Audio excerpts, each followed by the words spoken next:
Hi, happy morning. இன்றைக்கி ஒரு கோவிலை பற்றியான வீடியோவாக வந்திருக்கேன். ஸ்ரீ பஞ்சமி வாராகி அம்மன் கோவில். நிறைய பேருக்கு தெரிஞ்சிருக்கும், தெரியாதவங்களுக்காக இந்த வீடியோ. தமிழ்நாட்டில் நிறைய இடங்கள்ல இருக்குது, ஆனால் கேரளாவில் ஒரு சில இடத்துல தான் இருக்குது. திருவனந்தபுரம் பேட்டா அப்படிங்கிற இடத்துல ஸ்ரீ பஞ்சமி வாராகி அம்மன் கோவில் இருக்குது. இங்கே துர்க்கை அம்மா, வாராகி அம்மா ரெண்டு பேரும் மெயினாக இருக்காங்க.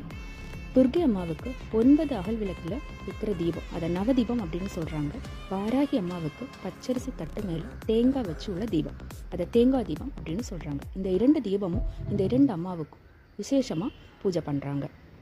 பொதுவாக மாதத்தில் வர 2 பஞ்சமி திதிகளில் இந்த கோவிலில் ரொம்பவே நெருக்கமாக இருக்கும். திறக்கிற டைம் காலையில் 5 மணி முதல் 10 மணி வரையும், ஈவினிங் 5 மணி முதல் 8 மணி வரையும்.